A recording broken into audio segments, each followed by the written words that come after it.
여러분 바로 오늘 해설로 들어가 볼까요? 완전히 사람들의 기억 속에서 잊혀졌던 감옥 밑바닥의 한 죄수가 어떻게 단 하루 만에 역사상 가장 위대한 신분 상승을 이뤄냈는지 그 믿기지 않는 반전 스토리를 오늘 낱낱이 파헤쳐 보겠습니다. 단순히 옛날 옛적 성경 이야기가 아니라 지금 우리가 세상을 살아가는 방식을 완전히 뒤집어 놓을 엄청난 인사이트가 담겨 있거든요. 기대하셔도 좋습니다. 본격적으로 시작하기 전에 여러분께 진짜 흥미로운 질문 하나 먼저 드릴게요. 30살, 그것도 타국에서 온 죄수가 하룻밤 사이에 대제국의 2인자가 된다? 이게 말이 될까요? 백도 없고 돈도 없고 소위 말하는 번듯한 스펙 하나 없는 사람이 도대체 어떻게 이런 불가능에 가까운 기적을 만들어냈을까요? 자, 첫 번째로 살펴볼 부분은 죄수에서 애굽의 총리로 단숨에 수직 상승한 이 놀라운 신분 변화입니다. 요셉의 이력서를 우리 시대 기준으로 한번 쫙 뽑아볼까요? 진짜 처참합니다. 노예 출신의 감옥에 수감 중인 전과자의 외국인, 심지어 빵빵한 인맥이나 정치 경험은 아예 제로예요. 솔직히 서류 광탈 1순위죠. 그런데 그가 실제로 받은 대우는 어땠을까요? 완전 대박입니다. 단숨에 애굽의 국무총리가 되더니 왕 다음으로 좋은 버금수레에 오르고 파라오의 권력을 상징하는 인장 반지에 최고급 세마포 옷까지 쫙 빼입게 됩니다. 세상의 잣대로는 도저히 설명이 안 되는 결과죠. 여기서 우리가 주목해야 할 게 바로 이 숫자 2입니다.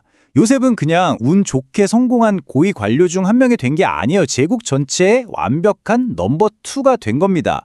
당시에 절대 권력자였던 파라오가 모든 신하들을 쫙 모아놓고 대놓고 이렇게 선언했어요. 내가 너보다 높은 건 이 왕좌 딱 하나뿐이다 라고 말이죠. 와, 진짜 소름 돋지 않나요?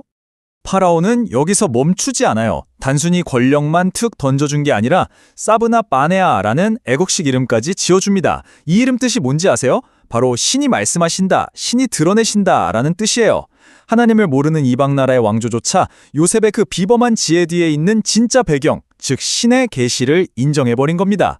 게다가 정치적 기반이 1도 없는 요셉을 위해 당대 최고 명문가인 온의 제사장 딸 아스낫과 결혼까지 시켜주면서 아무도 건드릴 수 없는 탄탄한 배경까지 완벽하게 세팅해줍니다. 그럼 당연히 이런 의문이 생기죠.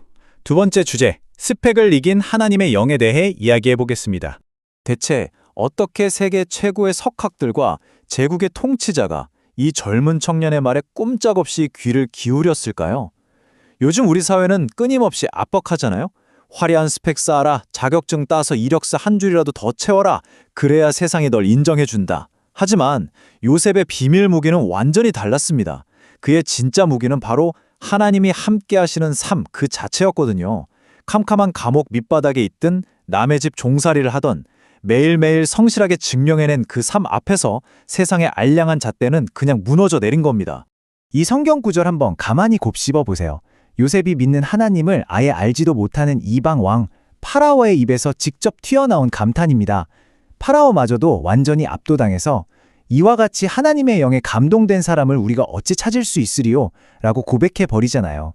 요셉을 당대 최고 대리에 앉힐 수밖에 없었던 유일한 자격, 그건 화려한 학위나 경력이 아니라 부인할 수 없는 하나님의 영이었다는 걸 왕의 입으로 직접 확인시켜준 셈이죠. 자, 이제 이 해설의 가장 감동적인 부분으로 넘어가 볼게요. 세 번째 파트, 고난의 땅에서 맺은 열매입니다. 성공 스토리만 보면 짜릿하지만 우리 잠시 속도를 늦추고 그 화려한 영광 직전에 있었던 13년을 하는 끔찍하게 길고 어두웠던 시간을 한번 돌아보죠. 17살 꽃다운 나이에 친형들에게 배신당해서 노예로 팔려가고 설상가상으로 억울한 누명까지 쓰고 감옥에 처박힙니다. 그렇게 30살이 되어서야 비로소 빛을 보고 파라오 앞에 서게 된 거예요.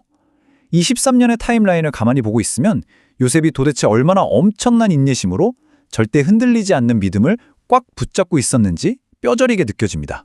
이후에 애굽의 총리가 되고 나서 요셉이 드디어 첫 아들을 품에 안게 되는데요. 아들 이름을 므낫세라고 짓습니다. 그 뜻이 뭐냐? 하나님이 내게 내 모든 고난과 내 아버지의 온 집리를 잊어버리게 하셨다라는 겁니다. 여러분 한번 생각해 보세요. 어린 나이에 가족한테 버림받아 생겼던 그 지독한 트라우마, 가슴속 깊은 쓴뿌리들을 하나님이 정말 흔적도 없이 완벽하게 치유해 주셨다는 너무나도 뭉클하고 깊은 영적 회복의 고백인 겁니다.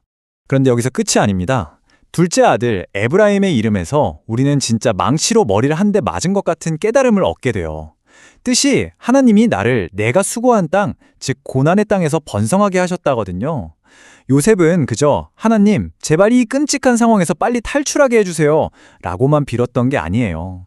오히려 자기가 툭 던져진 그 척박하고 메마른 고난의 땅 한복판에서 원망하는 대신 이막 물고 최선을 다해 꽃을 피우고 열매를 맺기로 선택했던 겁니다. 진짜 멋지지 않나요? 이런 요셉의 단단한 성품은 크게 4가지 스텝으로 정리해 볼 수 있어요. 첫째, 그 끔찍한 고난 속에서도 꽉 찐 믿음을 절대 놓지 않았다. 둘째, 억울함이나 분노에 자기 자신을 갉아먹히도록 내버려 두지 않았다. 셋째, 상상할 수 있는 최고의 자리까지 올라간 직후에도 거만해지거나 퍼지지 않고 바로 애굽 온 땅을 발로 뛰며 성실하게 일했다. 마지막 넷째, 그 궁극적인 승리의 순간에 100% 모든 영광을 하나님께 돌렸다. 와, 이 완벽한 태도 정말 배울 점이 많죠. 자, 이제 마지막 4번째 파트입니다. 이 개인의 이야기가 어떻게 축복의 통로가 되는 가족으로 확장되는지 살펴볼게요. 요셉 한 사람의 치유와 회복 스토리가 어떻게 전 세계적인 거대한 축복으로 퍼져나가는지 한번 보세요. 7년의 꿀 같은 풍년이 끝나고 진짜 지옥 같은 극심한 흉년이 찾아오잖아요. 근데 이게 애국 땅에만 온 게 아니었어요. 전 세계적인 기근이 닥친 겁니다. 완전히 벼랑 끝에 몰린 모든 민족들이 살기 위해서 오직 한 사람, 요셉의 문 앞으로 구름대처럼 몰려들게 돼요. 이 글로벌 위기 상황에서 과거 요셉이 고난 속에서 묵묵히 흘렸던 땀방울, 그리고 하나님이 주신 그 지혜가 수많은 사람들의 목숨을 살려내는 유일한 생명줄이 된 겁니다. 이렇게 굶어 죽어가는 세상을 넉넉히 먹여 살리는 요셉의 모습 어디서 많이 본 것 같지 않나요? 맞습니다. 아주 오래전 하나님이 아브라함에게 하셨던 그 어마어마한 약속, 너의 후손으로 말미암아 천하 만민이 복을 받을 것이다 라는 그 언약이 최초로 그리고 가장 위대하게 성취되는 순간이에요. 요셉이 눈물로 지새웠던 그 13년의 고난은 사실 온 세상을 구원하기 위한 거룩한 빌드업, 완벽한 준비 과정이었던 거죠. 여기서 우리가 절대 놓치지 말아야 할 진짜 중요한 교훈이 있습니다. 지금 우리가 겪고 있는 답답한 시련이나 어려움들, 이게 훗날 내 주변 사람들, 더 나아가 이 세상을 축복하기 위한 거대한 하나님의 섭리 중 일부일 수 있다는 사실이에요.